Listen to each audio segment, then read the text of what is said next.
1988, Genevieve Purinton was living a fairly solitary life at her retirement home in Florida. All her immediate family had sadly passed away, and she believed that the only child she'd given birth to had died soon after delivery, almost 7 decades ago. But then she received a note that would finally help her to uncover the truth. As a teenager, Purinton became pregnant with a married man. She was single and yet to graduate from high school. Back then, in the late 40s, it was frowned upon for a mother to have children out of wedlock. As a result, it appears that Purinton's mother and father didn't approve of the situation in which she'd found herself. At just 18 years of age, Purinton gave birth to her daughter in Indiana in 1949. However, she would never get to hold her little baby. That's because nurses at the hospital informed her that she'd died.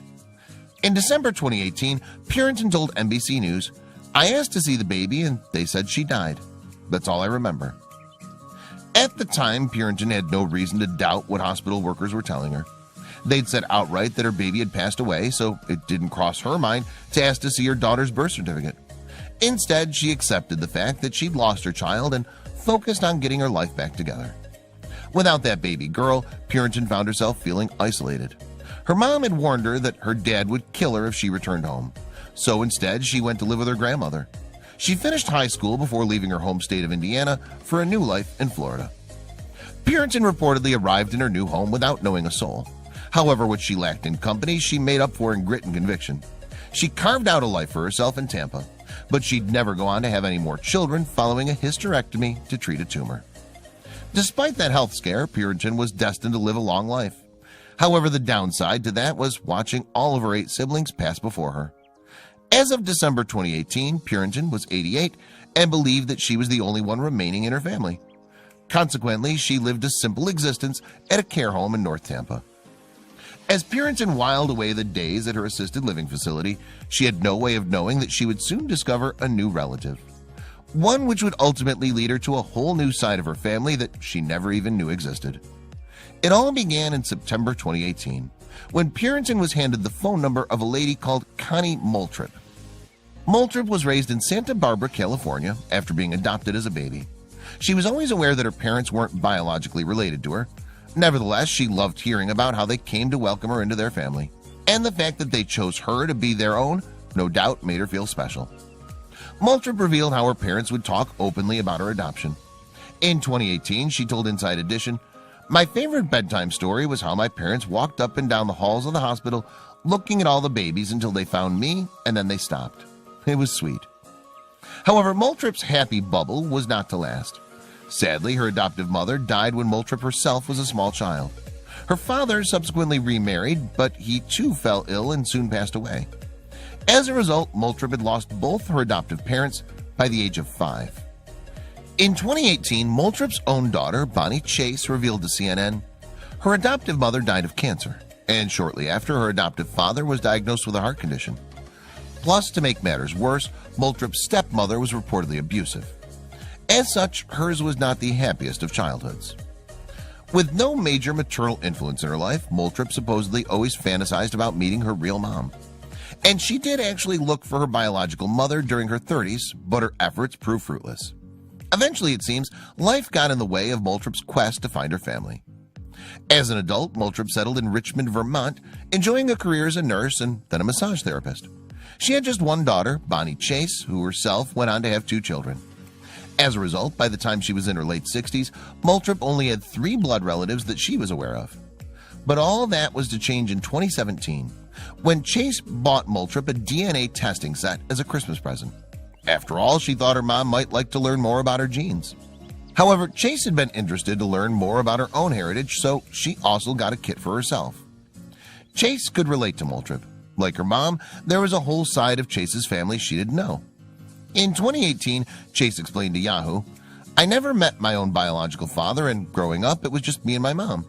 I remember mom trying to find her birth mother, and it was hard seeing her go through that." But while Chase and Moultrip both longed to find out more about their family backgrounds, neither of them took DNA kits seriously. Chase would later tell NBC News, "It was just a cool Christmas present." In fact, Moultrip felt so lax towards her test that it took her some time to even send it off for analysis. But if Moultrip had known how the test would change her life, she might have completed it sooner. She explained to CNN, It took me a while to use it, but when I finally got the results, I went from having only 3 known relatives, a daughter and 2 grandchildren, to 1,600 relatives. I was floored. Among the relatives that the DNA kit had linked Moultrie to was a long-lost cousin who introduced her to her biological family for the first time. The pair struck up a conversation, and Moultrie quizzed her newfound relative on her family tree. That's when things took an unexpected turn. Moultrie knew the name of her biological mother, and so she divulged this information to her relative online.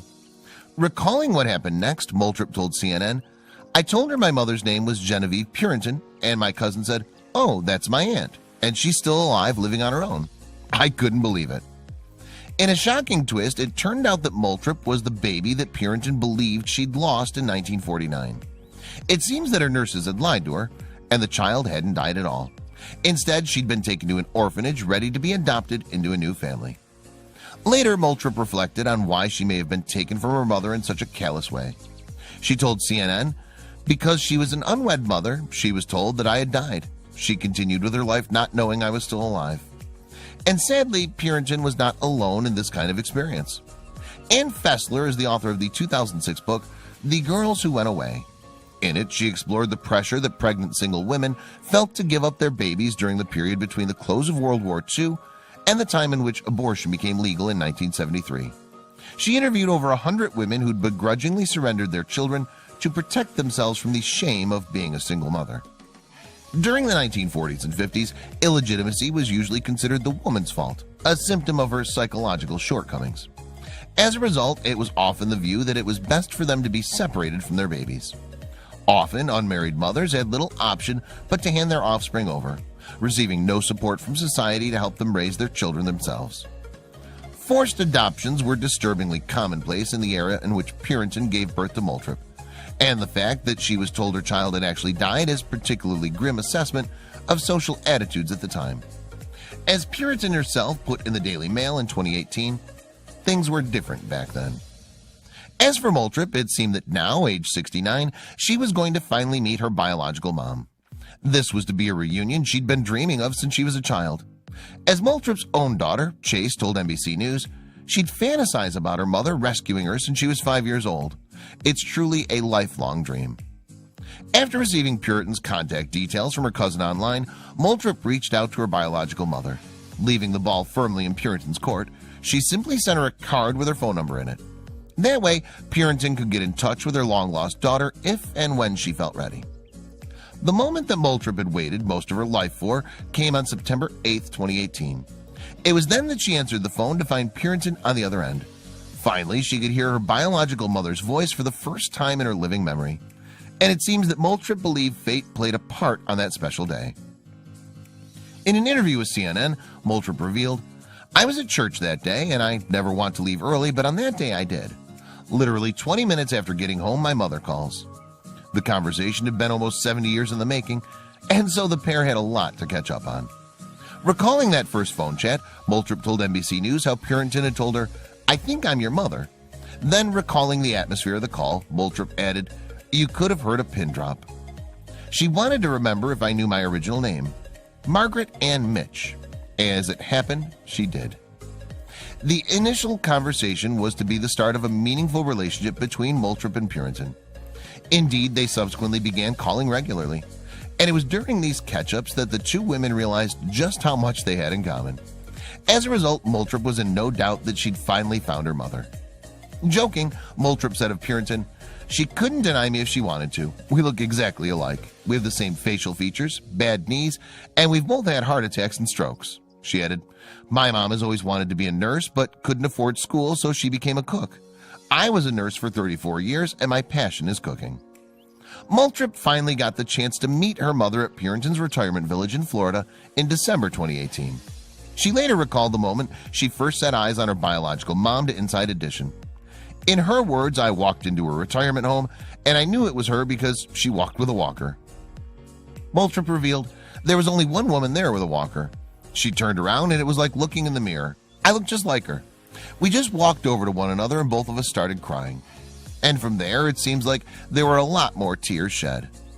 Chase's recollection of the meeting echoed her mother's memory. She, too, described an outpouring of emotions as Moultrie and Purinton reconnected. She told NBC News, "We're criers. We just cry a lot. There are a lot of tears, and there's been a lot of tears the entire time since then. It's been really amazing." Between her tears, Moultrie was able to fill Purinton in on the 69 years since they parted. This included telling her mom that she was also a grandmother and great-grandmother. In 2018, Moultrie told Fox 13, "It's been a lifetime of wanting this. I remember being 5 years old, wishing I could find my mother." Given the positive experience Moultrie had in finding Purinton, she encouraged others to seek out their biological parents. With that in mind, she told CNN, "Not everybody has this kind of outcome when looking for their parents, but I recommend you give it a try. You don't know what'll happen." Commenting on the heartwarming story, a spokesperson for Ancestry DNA, the company which manufactured the DNA kit used, spoke to NBC News.